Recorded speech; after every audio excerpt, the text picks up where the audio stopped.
Bonjour, vous écoutez l'émission francophone de Radio Taïwan International. Tout de suite, suivez le courrier des auditeurs. Bienvenue à ceux qui nous rejoignent sur Onde Courte. 你好，你好，你好，你好，你好，你好，你好，Hello，Hello， Guten Tag，Guten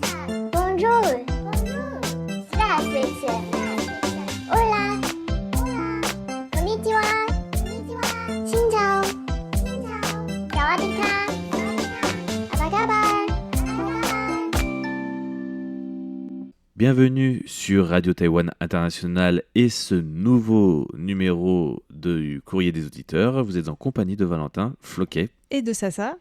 Bonjour donc, et encore un nouveau courrier, des nouvelles questions à répondre, mais aussi nous allons vous donner un peu les dernières informations de la radio en commençant par les concours.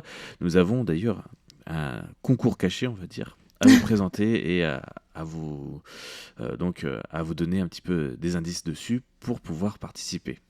Oui, alors les concours sont toujours très suivis. On a déjà reçu pas mal de réponses. Donc n'hésitez pas à continuer à nous répondre. Je commence par les traditionnels, entre guillemets. Le concours trimestriel.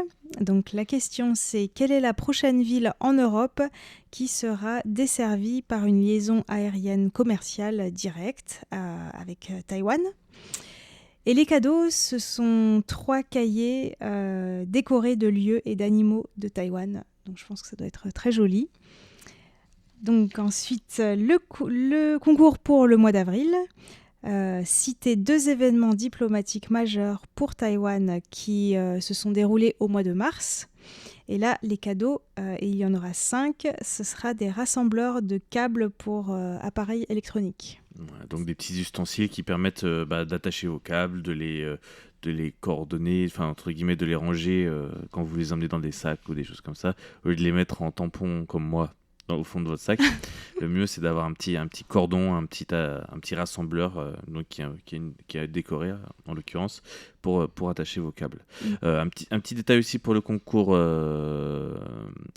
trimestriel, la situation peut évoluer au cours des 3 prochains mois. Il peut y avoir de nouvelles lignes qui sont ajoutées. Ah oui, Et c'est donc, vrai. Voilà, si vous voulez jouer, alors on n'en demande qu'une de souvenir, mais ça peut être si ça vous amuse de nous les répertorier au fur et à mesure de ce concours, il n'y a aucun problème. Et du coup, attends.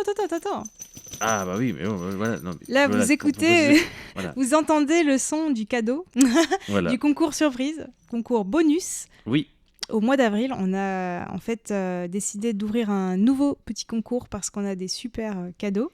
Donc seulement 2, donc il y aura seulement 2 heureux gagnants qui recevront des porte-clés en forme de mouillu. Donc il y a 2 questions en fait, en une entre guillemets. Déjà, c'est qu'est-ce que c'est le mouillu et quel est le lieu à Taïwan où il y a le plus de production de mouillu. Mm-hmm. Donc en fait, ce son-là, c'est vrai que c'est le son du cadeau. Donc c'est un porte-clés en forme de mouillu, mais entièrement métallique. Voilà, pour vous donner un petit indice, qui n'est pas en bois. Normalement, le mouillu, c'est en bois. Donc voilà. avec tous ces indices, je pense que vous arriverez à trouver en cherchant aussi un peu sur notre site. Il y a quelque chose de très important et c'est un peu aussi notre attention de vous pousser à regarder une certaine vidéo sur notre compte YouTube ou sur notre compte Facebook concernant justement cet objet grâce à un superbe reportage qui a d'ailleurs été très félicité et très suivi sur nos différents réseaux sociaux sur cet objet et donc vous en saurez la plupart, en tout cas des auditeurs fidèles, je sais qu'ils sont déjà tout au courant de tout ce qui se passe avec le mouillu. Mais si vous voulez encore consulter et que vous ne l'avez pas fait, vous pouvez toujours suivre donc sur le compte YouTube de Radio Taïwan International ou sur le compte Facebook tout notre reportage sur cet instrument qu'est le mouillu. Voilà, ça nous permet aussi de vous annoncer cette vidéo qui donc, comme je l'ai dit, a eu pas mal de succès et dont on a eu de très bons retours jusqu'à maintenant. Voilà donc pour ce concours. Oui. Pour rappel, donc 2 porte-clés métalliques en forme de mouillu. Et donc à vos emails, à vos stylos, vous pouvez aussi nous écrire par courrier si vous voulez. Et voilà. Voilà pour les concours en tout cas. Et ce concours spécial qui sera, à mon avis, sur tout le mois d'avril. Oui, c'est ça, tout Mm. le mois d'avril. Mhm. Ok, bah du coup on passe aux questions. Oui. On a toujours de nombreuses questions, mais du coup je vais laisser Valentin commencer parce que ça parle de questions relatives à la radio. Donc, je pense que Radiophonique. Alors, Ouais. pas la nôtre exactement directement, puisque c'est un rapport que nous a envoyé notre cher auditeur et fidèle auditeur Paul Jamet, qui concerne l'usage des ondes courtes pour la diffusion de programmes domestiques. Et c'est là où ça l'a fait un peu titiller, puisque il y a notamment des émissions chinoises domestiques de Amoy vers Taïwan. Je vais vous donner un petit peu parce que ça c'est intéressant de voir un petit peu les diffusions et je vais vous parler un petit peu plus précisément de chaque diffusion et du contenu en fait et de qui diffuse pourquoi.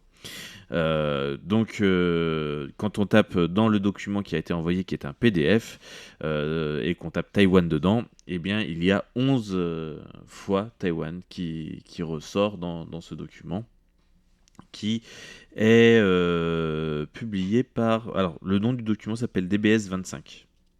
Pour information, je n'ai pas... je ne sais pas... Si c'est un document édité par la DSWCI. Et donc là, c'est un rapport, j'ai l'impression, mensuel sur les diffusions du mois de mars.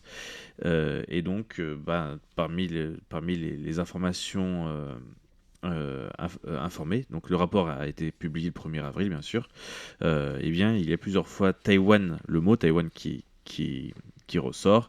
Et par exemple, une diffusion quotidienne au mois de mars, donc tous les jours. Depuis cette fameuse radio, je vous en parlerai plus tard, Voice of the Strait, qui est cette radio à Fuzhou qui a fait un peu parler d'elle, pour laquelle on avait fait un article le mois dernier, parce que des gens avaient commencé à entendre sur la fréquence FM À Taïwan. à Taïwan Mhm. des diffusions de cette radio-là. Et donc il était soupçonné, il n'y a pas eu de nouveaux éléments sur l'enquête, mais donc il serait diffusé par un média local.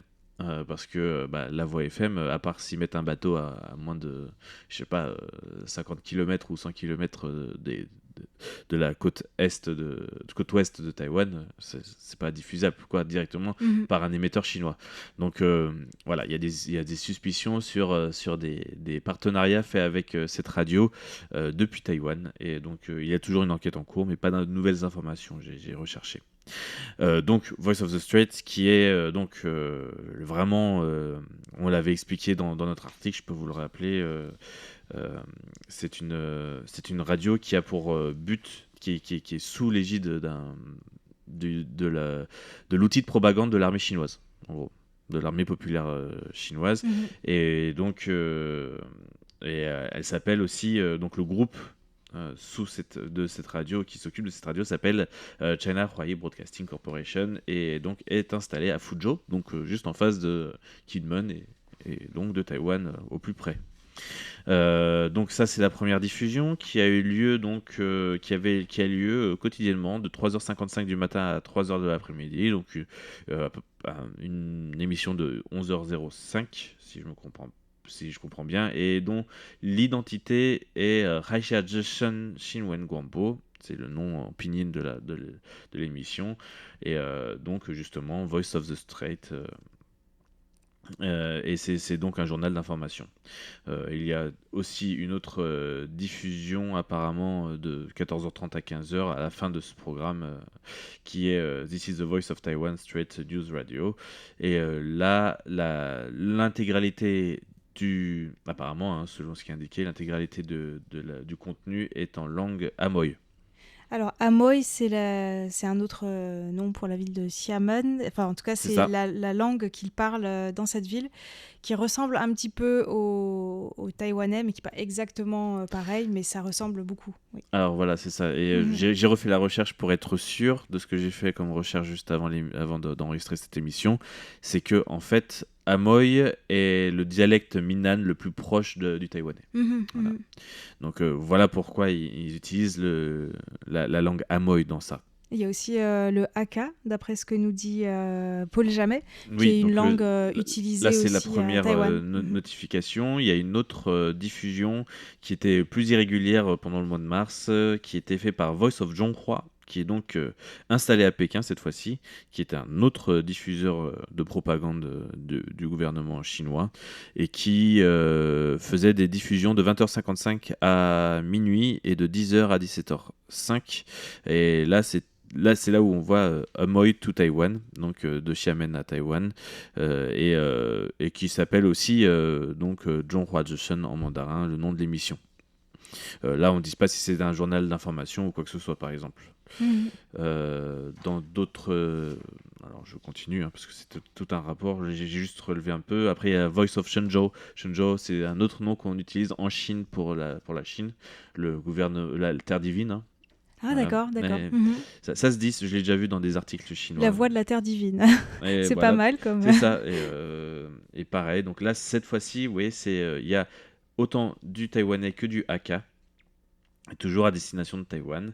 Et donc, ils l'ont même précisé dans l'intitulé, hein, Voice of the Divine Land en anglais, voilà, pour être sûr Mhm. qu'on comprenne bien de quoi il s'agit. Encore d'autres, alors je vais pas tout détailler après pour le reste, mais ça vous donne un peu l'idée de ce qui est diffusé. Voice of Zhonghua, la plupart du temps c'est des Voice of Zhonghua, mais à des fréquences beaucoup plus rares et pas aussi régulières que la première que j'ai citée, de Voice of the Straits, qui est quotidienne. Toutes les autres, c'est soit irrégulière, soit sporadique. Enfin, le journal donne la fréquence, en fait, Mhm. de la régularité, en fait, des émissions. Et sporadique, c'est quasiment peut-être une ou deux fois dans le mois. Irrégulier, c'est peut-être une fois par semaine ou plus. Mais c'est-à-dire que c'est ponctuel et c'est pas planifié comme la première que j'ai dite. Mhm. Après, donc encore Aka Amoy, je regarde un petit peu les autres contenus. Amoy, mais il y a comme la plupart c'est en taïwanais. Ce qu'il y a d'étrange, c'est qu'il n'y a pas l'air d'y avoir de diffusion en mandarin, ou alors en tout cas ça ne l'est pas expliqué dans ce rapport. Mhm. Mhm. Voilà. Et donc principalement donc Voice of Zhonghua et Voice of Shenzhou qui diffusent de manière alternée vers Taïwan. Mais donc non, ce n'est pas domestique, et c'est un peu une erreur en tout cas de ceux qui ont fait ce rapport. Voilà. Mhm. Mais c'est surtout qu'en fait là c'est des rapports que les radios font à cette autorité de la radio. Et donc, eux, ils le signifient comme domestique, bien sûr, puisque c'est un rapport fait par des radios chinoises, en plus de propagande. De leur point de vue, du coup. Voilà. Mhm. Mhm. D'accord. Voilà donc pour ce sujet. Merci à Paul Jamet d'avoir posé la question, et j'espère que ma réponse a été claire. En tout cas, je crois que Paul Jamet nous a aussi envoyé un autre message, Oui. mais qui concerne plutôt Internet, parce qu'il nous consulte non seulement à la radio, sur les ondes courtes souvent, mais aussi sur Internet. Donc, merci beaucoup de sa fidélité. Et donc, il a eu, il y a quelques jours, quelques problèmes pour avoir accès à notre site Internet. Et d'après lui, c'est des problèmes avec le serveur. Donc, qu'est-ce qu'on peut lui répondre, Valentin ? Oui, peut-être que je vais reprendre la question complète. En fait, où il a fait l'expérience d'un problème de chargement des sons sur le site internet, où les sons ne se chargent pas complètement. Apparemment, c'est déjà des problèmes dont on nous a fait part, surtout au début du site internet. Là, c'est plus rare maintenant. Souvent, c'est malheureusement des problèmes liés plutôt localement, soit liés au navigateur que vous avez, soit peut-être parce que les fichiers sont assez lourds, donc à votre connexion ou à votre euh, ou à votre ordinateur, même parfois. Je vous donne tout le panel des problèmes possibles. Je ne pourrais pas vous donner une réponse précise à votre cas particulier, mais en général, donc ça peut être vraiment les 3 problèmes principaux, et c'est un problème de chargement localement chez vous, en fait.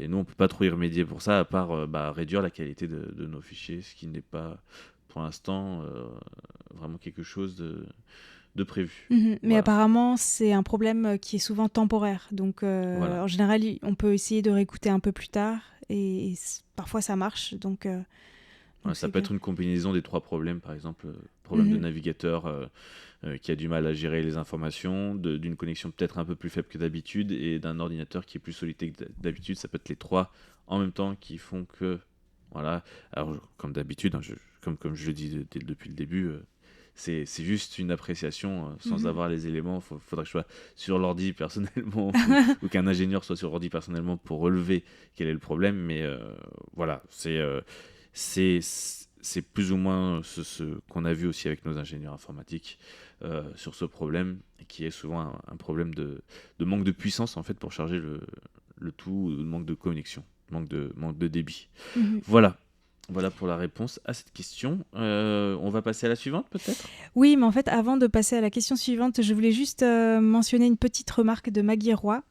Parce que lors du courrier des auditeurs du 18 mars, elle nous a fait remarquer que François-Xavier Boulet a cité son nom en disant qu'elle faisait partie du Radio Club du Perche, alors qu'en fait, elle est membre du Radio Club d'Auvergne, Radio DX Club d'Auvergne, pardon. Et du coup, bien sûr, François-Xavier s'excuse. On est vraiment désolé pour cette petite erreur. Et on la remercie aussi pour tous ses nombreux messages. Et par ailleurs, il y a aussi Éléonore Pinault, qui est enseignante. Et en fait, Meg et François-Xavier avaient fait des vidéos pour répondre aux questions des élèves. C'était vraiment très marrant. Et donc, ils nous remercient. En plus, ils ont reçu des petits cadeaux qu'on leur avait envoyés. Donc voilà, c'est toujours très touchant. On a reçu les photos des écoliers. Et j'espère que d'autres écoles, ou peut-être même d'autres classes de cette école, vont nous envoyer d'autres questions. On est toujours prêt à y répondre. Voilà, en tout cas, merci à tout le monde pour vos messages encore une fois. Et on va peut-être donc passer, comme je l'ai dit tout à l'heure, à la question suivante, qui concerne de la musique, je crois. Oui, tout à fait. Alors, ça, c'est une question que j'ai beaucoup appréciée de Danielle Villon. En fait, elle a écouté une de mes émissions dans laquelle j'évoquais le rock taïwanais et elle se demandait si le groupe Chthonic en faisait partie, enfin de la catégorie rock. Et elle disait que personnellement, elle préfère la sonorité du taïwanais à celle du mandarin. Et donc voilà, cette question m'a beaucoup fait réagir parce que je me suis dit waouh, elle connaît le groupe Chthonic, enfin, c'est génial. C'est vrai que c'est un groupe donc qui est assez connu, même en dehors de Taïwan. Et je crois aussi que notre collègue Clément Tricot avait fait une émission sur eux. Ah d'accord, c'est C'est peut-être peut-être pour par ça, Ouais. grâce à C'est cette possible, hein, émission je qu'elle pense. elle a connu. D'accord. Alors le groupe Chthonic, c'est plutôt classé dans le heavy metal. Mais eux-mêmes, ils se définissent plutôt comme du métal oriental, parce qu'ils incluent aussi, par exemple, des instruments traditionnels comme le erhu, la vielle à 2 cordes. Mais c'est vrai qu'ils participent à de nombreux festivals de rock, donc même si on peut les classifier dans le heavy metal, on peut dire quand même que c'est voilà, qui font partie de manière large du rock. Et puis du coup, la question des langues aussi m'a interpellée parce qu'ils ont certaines chansons en mandarin, d'autres en taïwanais, même beaucoup en taïwanais, et certaines en anglais. Mais c'est vrai que personnellement, je fais pas trop la différence parce que quand on écoute vraiment leurs chansons version heavy metal, c'est très très dur, en tout cas pour moi, de savoir en quelle langue ils chantent, ou ils crient en fait, parce que c'est quand même... Voilà, c'est quand même un peu spécial. Je pense qu'on peut écouter par exemple une chanson pour voir un petit peu. Alors, je t'avoue que je suis curieux, donc j'ai hâte de découvrir ce groupe et cette chanson parce que je ne connais pas personnellement.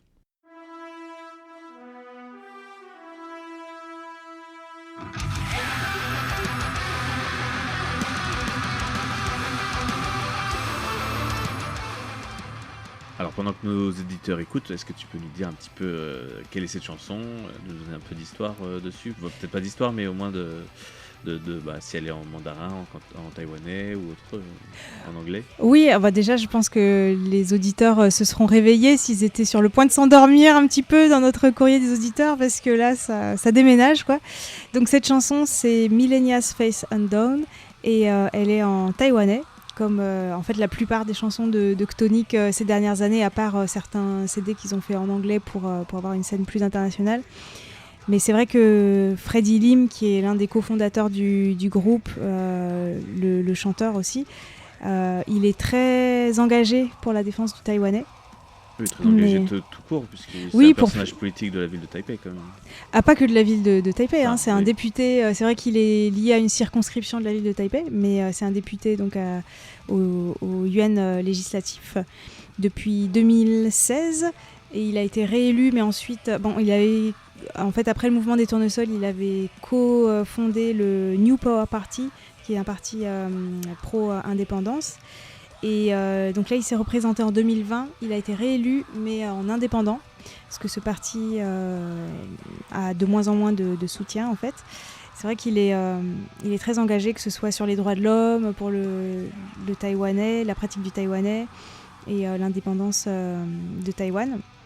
Et peut-être qu'il va retomber la cravate dans un an, puisqu'il a dit qu'il n'allait pas se représenter pour une prochaine élection. Donc probablement qu'il va retourner dans le monde de la musique.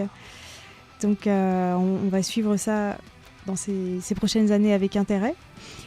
Et je voulais raconter une petite anecdote, parce que j'étais à un concert de rock qui s'appelle Megaport Music Festival à Kaohsiung il y a quelques années. Et c'est un concert en fait qui a été créé d'ailleurs par Freddie Lim et d'autres personnes.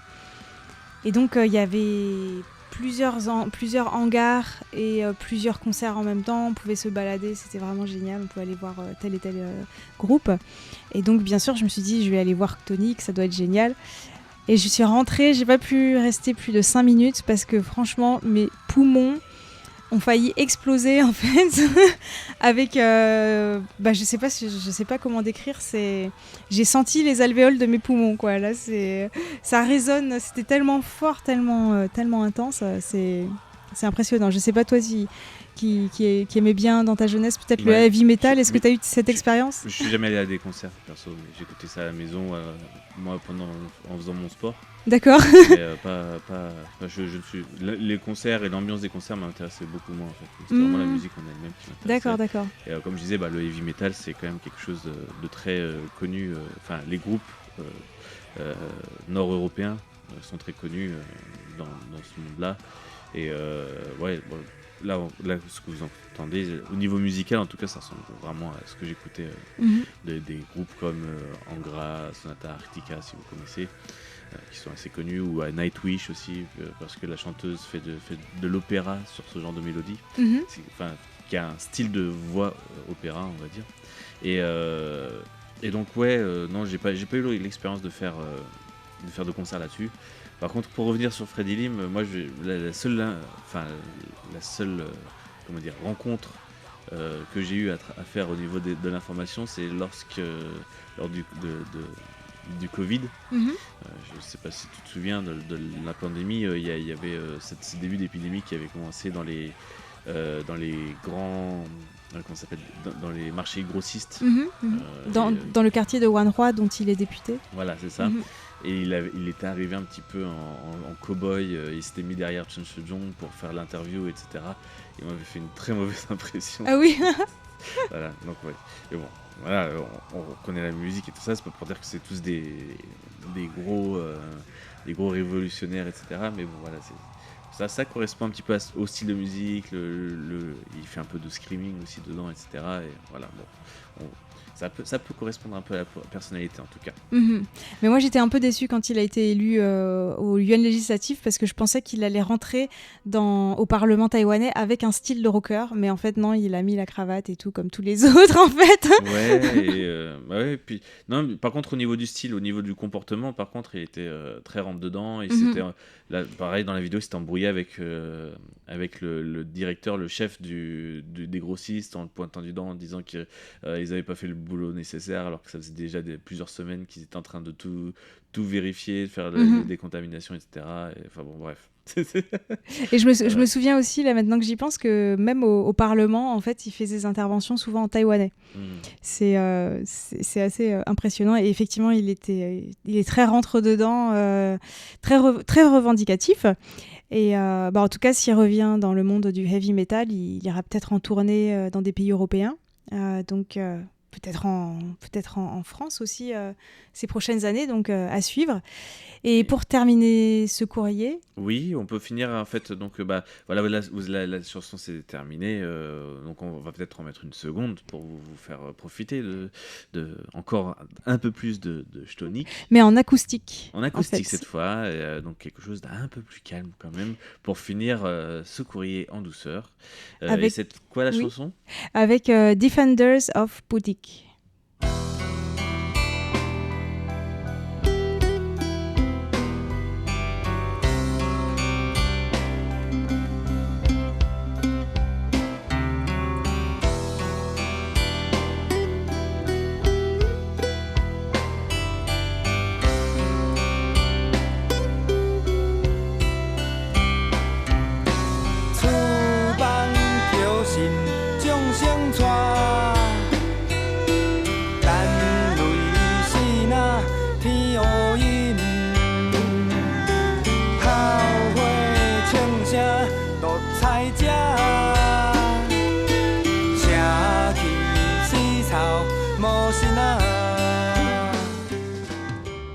Donc cette chanson, elle est plus calme, c'est la version acoustique, mais elle est aussi en taïwanais et elle est très jolie et c'est vraiment presque de la poésie en fait.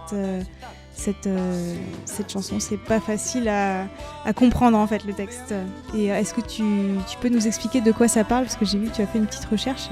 Oui, alors j'ai fait une petite recherche, j'ai regardé rapidement à peu près à quoi ça ressemblait, vu que Wu de Dien, en fait, le nom en mandarin comprend le mot Wu de Dien, et Wu de Dien, c'est dojo. Enfin, moi je connais par exemple le dojo de Kaohsiung, qui est un dojo de kendo, qui est une vieille bâtisse, un bâtiment... de l'époque de la colonisation japonaise. Je crois que c'est maintenant aussi. Le souvenir, c'est milieu des années 1850, par là, enfin c'est et donc c'est un bâtiment japonais, et donc apparemment c'est lié avec une milice qui serait partie dans une mission de guerre où les gens sont à moitié se faire tuer. En fait, je crois que cette chanson, d'ailleurs le clip, je le mettrai dans l'article qui est lié à ce courrier.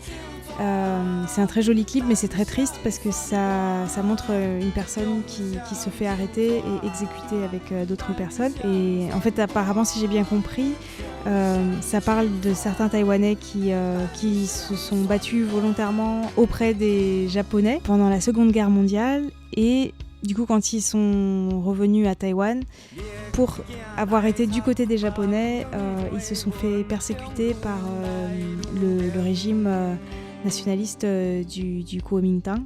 Et c'est représentatif des sujets qui sont traités par Chthonique dans leurs chansons, qui parlent souvent d'histoire. Ouais, et donc voilà pour le courrier des auditeurs. On vous laisse en musique pour terminer ce courrier. Et on vous dit à bientôt pour un nouveau numéro. C'était Valentin Floquet. Et ça, à bientôt. À bientôt.